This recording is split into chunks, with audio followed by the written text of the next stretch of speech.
Hello my friends, HM here. In this video I'm going to tell you how to make clarified butter. If you don't know what clarified butter is, then it's basically butter, but that has a higher smoking point than ordinary butter. And also that has no salt in it and nothing else but the fat basically in it, and that's why the smoking point is higher. And why do you need two types of butter? You need the clarified butter because it has this higher smoking point, and that's good for roasting, for instance, a beef or a breast for a chicken or even fish, so that they get round and crispy all around. You can't do that with ordinary butter. I have some ordinary butter right here.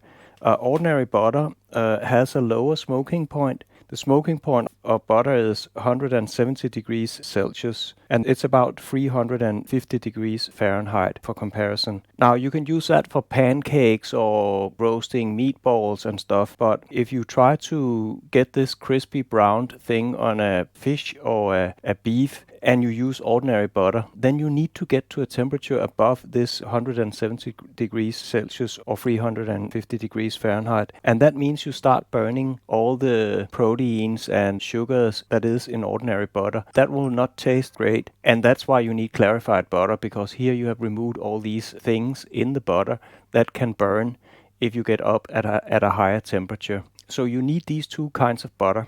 And also another reason why you should cook really with butter and not any other cooking oil. There's one exception. That would be, I'll bring it out here from my kitchen. I have one cooking oil that I do use, and it's sesame oil for Asian dishes. But otherwise, should you use olive oil or other organic oils for cooking? No, you should not, because they are healthy, yes, but only when they are not heated.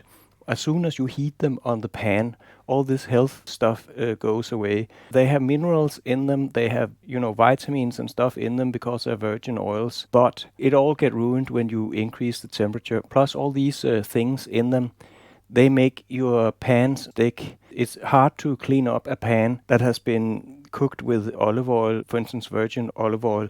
Therefore, I don't recommend using it at all. Use butter or clarified butter. And if you use the other oils, the industrial processed oils like grapeseed oil or sunflower oil or canola oil that has been processed, okay, they don't have any healthy things left in them, and they are also more or less tasteless. So you could say, and they have pretty high smoking points, all of them, and they're easy to clean your pans also, but they're not healthy. I'd say butter is the healthier oil to use, and butter has a great taste to it. None of these industrialized oils or processed oils I just mentioned have any good taste to it. It's just blah. There's nothing in it. So I recommend that you have clarified butter in your kitchen, and it's super easy to make. We are going to make it right here in this video. All you need is basically an ordinary pack of butter, and then we go over here. You need a pot like this, and then we are going to cook it.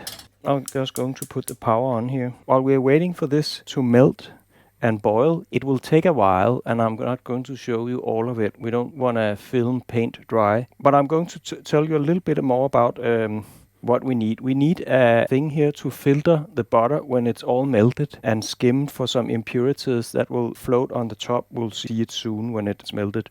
I have seen some chefs, they make like a gallon of butter in every cooking video you can find on YouTube. This is just a home kitchen. We don't need a gallon of clarified butter. We just need a little bit for the things we cook here in our kitchen. I can tell you I just got an idea, because I've started using it all the time, this clarified butter, since I found out how great it is and how much better it is than my other cooking oils. Apart from this sesame oil that has some taste to it, that's kind of a necessary thing when you do Asian dishes and want to cook some shrimps and stuff, then this oil here is just so great because of the taste that follows with it. It's better than butter in that connection.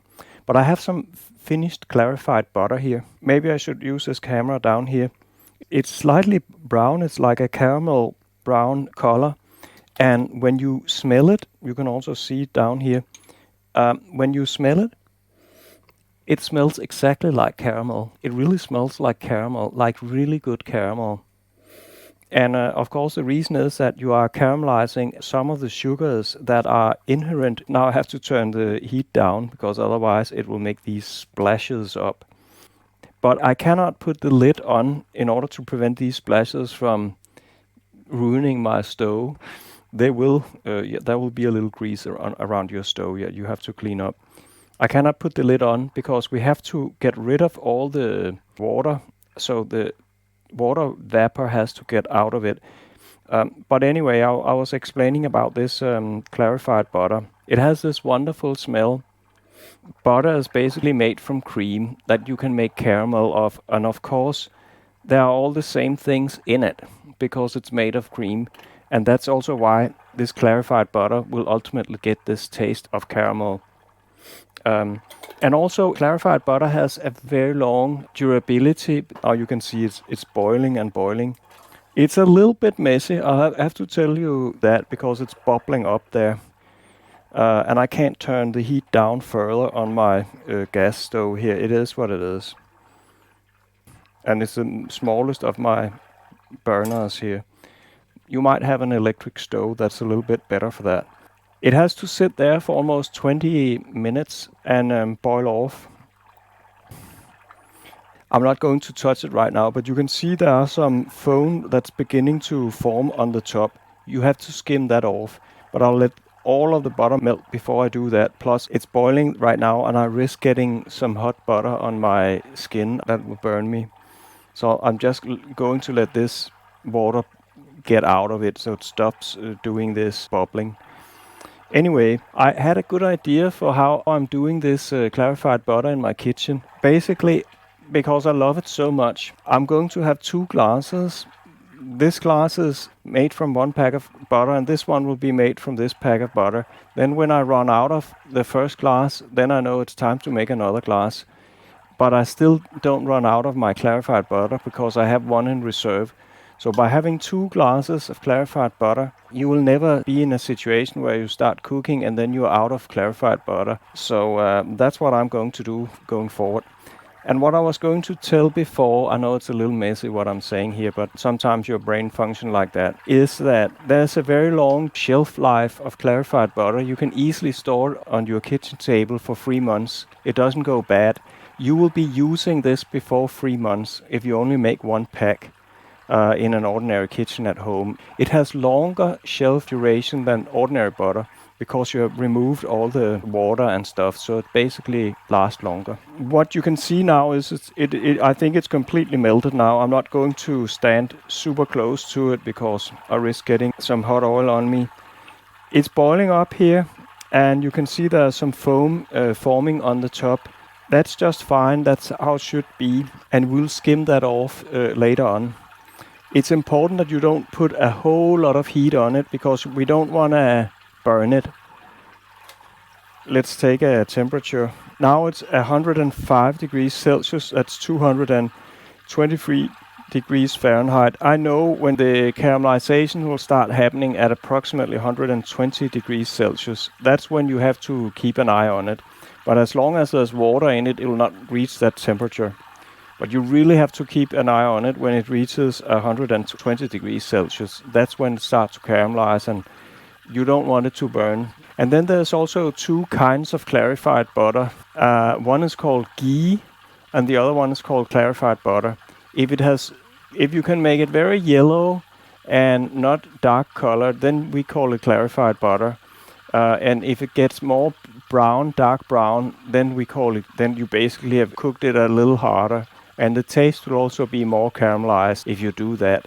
You know, that's not necessarily something you'd want for all dishes. Sometimes you just want it as neutral as possible, so you try to make your clarified butter as little burnt as possible.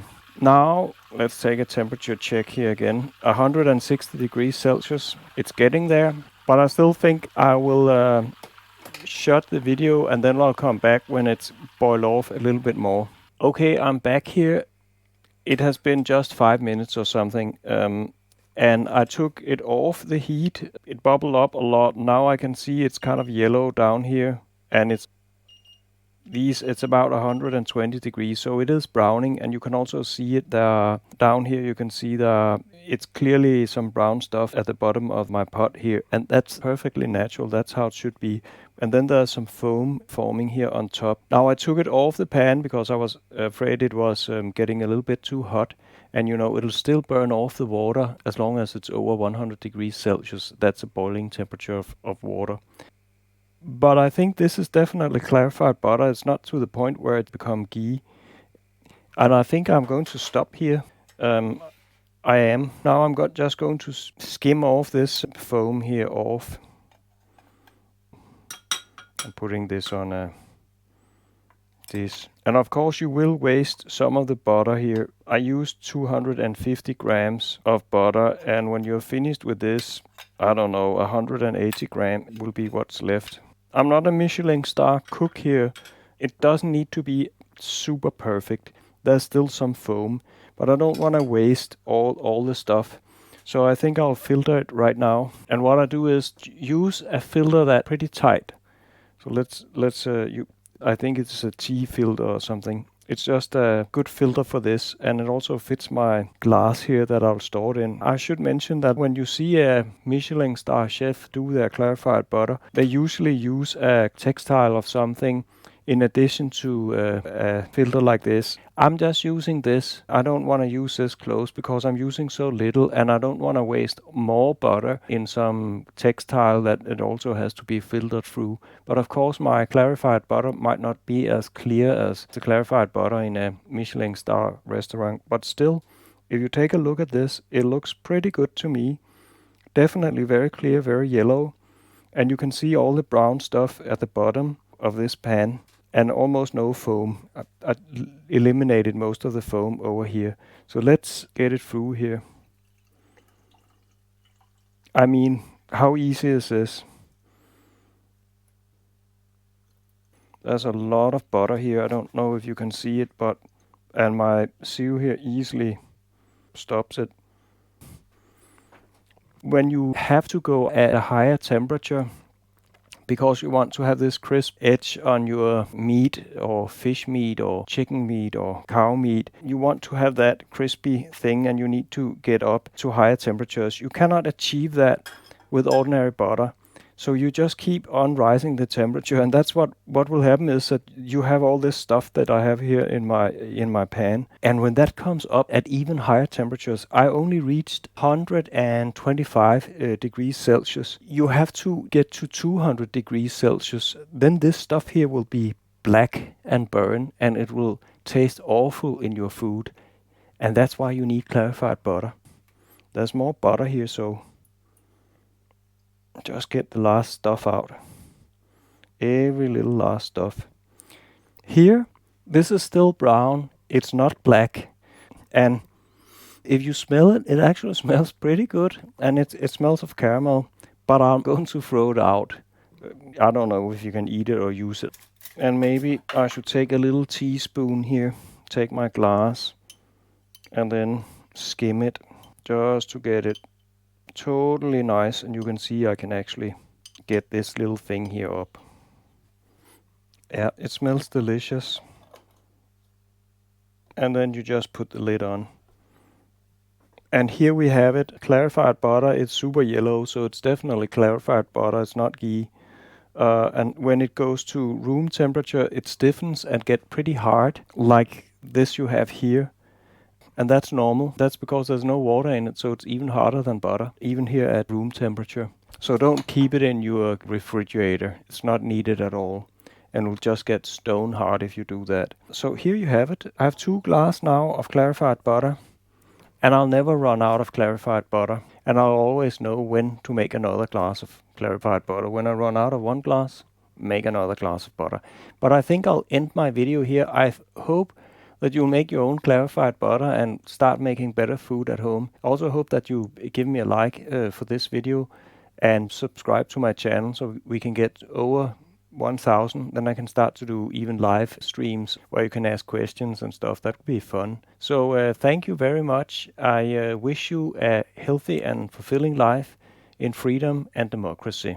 That's something I believe a lot in, and that I talk a lot about in my other channel, but not on this channel. But I'll still give you that greeting because it means a lot, and more people need to say it. Thank you very much. Goodbye.